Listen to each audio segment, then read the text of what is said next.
In this video, we're going to be breaking down the Overwatch 2 Season 4 meta, the best and worst compositions and the characters that you should be playing in them if you want to succeed, giving yourself a huge competitive edge. We're going to break it all down, but do me a huge solid and smash that like, subscribe, and come check me out on stream right now for a chance to get free coaching. Links will be in the description, and let's jump in. Now, the first composition is going to be a dive composition, and honestly, you can play dive on a number of different maps and multiple different scenarios depending on whether or not your teammates are playing similar dive-esque characters. Now, of course, dive is going to be much better on maps with some sort of high ground. Think Hollywood 2nd or Nobani 1st, where you can actually just dive onto the enemies that are perched up on the high ground. And one of the most important aspects of dive is finding a vulnerable target and sending multiple people at said target, because you could just insta-kill them if they're out of position. Now, as far as the DPS are concerned, really, there is one DPS that should pretty much be in every dive composition, and it's Tracer. Tracer is the best dive character right now, probably the best DPS in the entire game, and Tracer is kind of the linchpin for a dive comp. So you start off with that, but the secondary DPS gets a little flexible, because I think there's a lot of characters that can play in this spot. We have characters like Sombra, who is actually really good right now, capable of setting up a dive, capable of hacking the person that you're diving on, and has really great timing and synergy with Tracer. We have Sojourn that can take an aggressive off angle, can dive in, can play from distance and save herself. Sojourn's a really flexible pick that's good in a dive. Pharah Mercy is good. Echo Mercy is good. These are characters that fly and they play at a different axis, but typically a lot of the damage that is being done can be followed up on by wrecking balls and tracers and the such. And then, of course, you can play more traditional characters like Genji. If you're playing with someone like an Ana for that Nano Blade synergy, it could work out just fine. Now, the tanks in a dive composition, there's 4 of them really: Wrecking Ball, Doomfist, D.Va, and Winston, and all of these are gonna have their own strengths and weaknesses. Wrecking Ball is great because he's not very greedy for heals, so you can play a bit of an untraditional support comp like a Zen Brig, and it can be sustainable when you have a Wrecking Ball. In addition to that, any Pharah Mercy or Mercy compositions where the Mercy is going to be pocketing someone, Wrecking Ball also could play that even with the Zen and just not even really care about the lack of heals, which is a great thing. Plus, the synergy with Tracer is definitely there.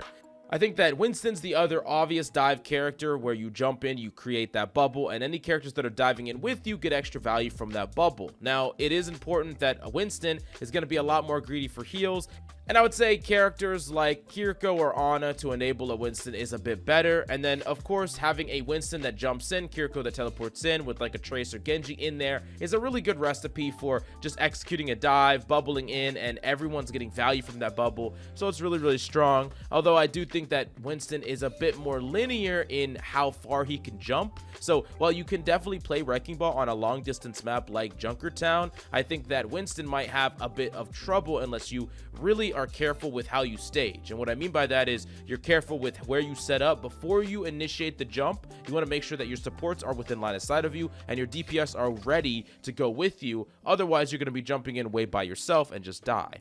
Now, D.Va plays a little bit different because D.Va oftentimes plays slower than the other dive characters in that she is playing defensively and to protect her team, but looking for moments where she can punish something that's out of position. And a lot of characters, she can do this alone, but having some form of synergy with a dive character like a Tracer or even a Discord from a Zen can really allow you to pivot a lot easier. You could like deny a DPS for a second, deny the enemy tank and start focusing them, and then you see a Cassidy out of position on the high ground and you pivot him out of nowhere. Now, Doofus is a little strange as a diver because he has a very cyclical nature, like a cycle where he wants to build up power punch, go in, try to get a lot of value that way, and you typically want to play off what your Doomfist is doing instead of trying to go force a dive yourself, and then by the time you leave, your Doom is in, and then it's just like a mismatch where you're kind of cycling, not on the same synergy. So just keep that in mind. It's a little bit harder to dive and set up those synergies with the Doom. Now, as far as the supports in a dive composition, there's a lot of them. You know, Kiriko is kind of like a really good dive character, period, because you can go in with your team and dive with your team, which is really strong. But any combination of like Zen Brig, like I said, you could be greedier with Wrecking Ball, Mercy plus a more set healer on a Kiriko, something that can actually help keep the tanks alive as well. Ana plus Lucio is fine, although your Ana could be a vulnerability in a counter dive. I think a lot of these compositions can work really well. But let's move on to the poke compositions that are seeing the most play. And there's really only one, although I could cheat a little bit here. So it's really only Sigma as the main tank for a poke composition. You can technically poke with D.Va on a high ground centric map on defense, where D.Va plays more defensively. But for the most part, it's going to be Sigma on all of the long distance maps. Junkertown, Circuit Royale, Havana. Sigma is your poke tank of choice, and really the best thing that you should be doing just in general. Now, for DPS, it's pretty much like there's two S-tier DPS in a poke composition, and it's Widow and Hanzo. Oftentimes, poke is kind of read as I'm just going to be doing a lot of trash damage, or I'm just going to be throwing damage out, and while that can be okay, most of the time, you should think about it more as pick, or getting picks in a composition. So the ability to pressure out angles, the ability to pressure out the enemy team, and honestly just flat out kill people. These are going to be the best of the best, and mainly Widowmaker is like the best, and Hanzo plays secondary to the Widow because while Hanzo can't necessarily contest the Widow from long distance, it is one of the few DPS in the game that can actually contest a Widow at all from these maps and these ranges, and your Sonic actually helps your other Widow. And so what I would suggest in oftentimes when you're playing Widow Hanzo, you use your Sonic to help your Widow out and help her win the duel for the Battle of Information. And it's kind of an interesting concept, but you're not necessarily going to be using it selfishly here. Now, there are secondary DPS that can definitely work in a poke composition. I think Torb, if you're playing to break the shield, let's say you're rocking in a Sigma poke composition and your other DPS locks Hanzo, you're like, I can't really play Widow, so you play something to just kind of add extra pressure overall, maybe break and pressure the enemy Sigma shield, and that could be your route to victory there, giving you more opportunities to just output raw damage. Or you could play another DPS like a Sojourn with the pocket and Ash with the pocket. These characters definitely have the capability to pressure out a lot, and I think that especially because damage boosted Sojourns and damage boosted Ashes can threaten Widowmakers, you can actually just play these outright and they're pretty good. But how good these are up against the Widow is going to mainly depend on whether or not you have a Mercy. Now, let's talk about the supports that can see play in a poke composition. There's a lot of them. Zen is really good. This comp doesn't really need a mass amount of heals like a Sigma. Can be pretty self-sufficient. I mean, a little bit of heals is great, but he's not going to be phase taking damage all the time. He has a lot of damage mitigation, so you could even rock something like Zen Mercy. Zen adds to the extra damage and pick potential of your team. Mercy can pocket a character. You can also play characters like Ana. Ana is going to try to find damage-based and ability-based value outside of just healing, because while there will be times that you need to heal a lot, there's a lot of times where you don't really need to heal like at all, and you need to find value in those times or else you're just not really doing anything. Characters like Bap can add a lot of damage-based pressure as well, and similar way, like your heal is not really all that needed at times, so you're really trying to output a lot of offensive damage as well and create that value in that way.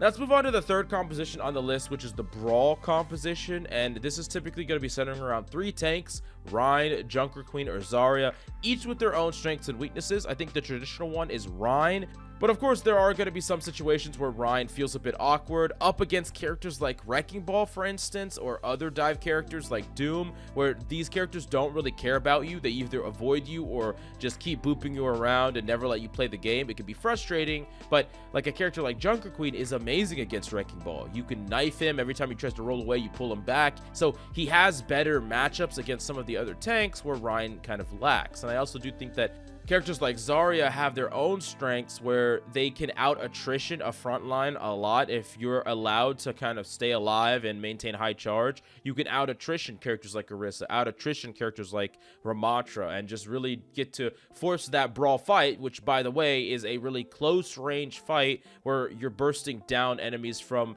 a really effectively close range, or you're trying to find ways to get into that close range, and that's where these characters thrive in. Now, really, the DPS are kind of simple for a Brawl composition. Most of it is going to be centered around a Mei. I mean, Mei's kind of like the best brawler, period. Wall off the enemy tank. You are still effective from range. You could slow down enemies. You're really good at playing with your tanks, your Junker Queens, your Zaryas, your Reins. Mei's amazing. Cassidy is really, really good as well, outputting a lot of damage, capable of dealing with a diverse amount of threats, whether it's a Tracer that's flanking your backline or a far flank through the air. Cassidy kind of got it covered, and characters like Reaper and Torb are also perfectly fine.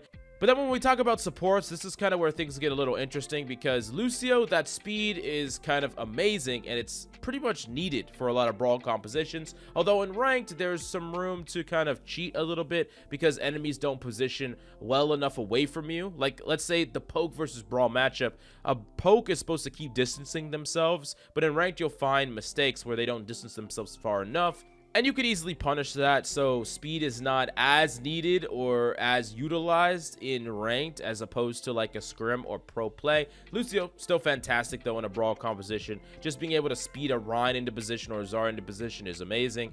Brig is actually decent at playing a Brawl, but oftentimes is not going to be that great because you're sacrificing Lucio's speed, which is a little bit weird. And then characters like Ana can be good to enable Rhines, Junker Queen Zaryas, Nanos on these characters is just fantastic. Kiriko Rush is really good, and Kiriko also provides a lot of defensive pressure, but it's definitely not a huge burst amount of healing as compared to like Baptiste, Ana, or even Moira. So some tanks are going to be a bit too aggressive and kind of trade resources on the front line. So like a Rhine v Rhine, if you have an Ana and they have a Kiriko as their predominant healer that is trying to keep up the Rhine, it's going to be kind of heavily swung into the Ana's favor. Although being able to like cleanse antis is really, really powerful because antis can kind of just win the Brawl mirror like outright. All in all, Brawl is really powerful on maps where you can set up in a close range engagement. Like, the further the sightlines, the worse Brawl is in general. And yes, you can play Brawl even when you have really far maps, really far sightlines, but that typically requires a certain amount of proper routing and synergy that you're just not going to find in ranked. It's easier to just be like, oh, it's King's Row, let's lock frickin' Brawl. Oh, it's this map, let's lock frickin' Poke, so that you're not really trying to work perfectly with your chaotic team and set things up. Unless you're in like a legit 5-sec, then sure, you could be like a Brawl one-trick team and play Brawl on like 95% of the maps. You just have to get really crafty with where you're setting up prior to your engagement. You know, you're routing to the high ground as a team, you're getting in position, you see an opportunity, and then boom, speed, boom, in, and you're just like running it down on the isolated target that can't get away. Now, last up, we do got to talk about like Poke, Brawl, Unorthodox comps, where these comps kind of play a little bit of both, and they're typically centered around Ramatra or Orisa, characters that can poke sometimes and then Brawl other times, and I don't really want to put them in one category or another because I don't want you to misunderstand what you're supposed to do. Orisa is not always trying to run it down on the enemy tank, and Ramatra is not always trying to just poke from afar. Like, they pick and choose their battles. With Orisa in particular, there are some situations where you just don't want to fight up close, and there are some situations where you want to fight from distance. So like a Reinhardt is a character that you don't really want to brawl up close, especially if you lose all your abilities. Most of the time, you're using your abilities to deny the Rhine space and deny the Rhine from getting into his effective range, right? You don't want him to get close to your team or close to you because his swings do a lot of damage, and that's where he wants to be. And as long as he's not next to y'all, he can't do anything. He's just like existing there. And there are other characters like Zarya where you just can't brawl from close range, right? But Orisa definitely wants to brawl up on a lot of characters like Sigma and Diva and characters like that. So you basically could switch up your play style dependent on what the tank is good at. You play the opposite. You play to your strengths because you can do both, while that tank, you know, if that Rhine's from distance and you're from distance on Orisa, you're gonna win that because you're still doing damage, you're still applying pressure, and that Rhine is doing nothing. But if that Rhine pushes up on top of you or your team and you're not denying that, then you're going to just get killed and die, and you're not going to be able to trade as well as him in that brawl. Now with Ramatra, it's more about picking and choosing your battle. Same thing as the same concept as Orisa, where you're trying to keep that range. Oftentimes on Ramatra, you look for opportunities to transition to a brawl, right? You're poking, you're poking, you're poking. Find a situation where you can combine your abilities, you can combine your Vortex, you can combine your Nemesis form, and pivot into something that will get you value, and then you can back off again. So you're kind of cycling in and out. And both of these characters, Ramatra and Orisa, I say that they're unorthodox and kind of flexible because you're super flexible in the lineup, right? I think that having one healer that can keep you all up for the most part, something like a Kiriko, Ana, Baptiste, anything, and then one support that is more utility based, provides damage based value. You know, it could even be a Lucio, it could be a Brig, it could be freaking a Zen, it could be a Mercy for a pocket, anything. And then your DPS lineup could be pretty much whatever. I mean, anything will do.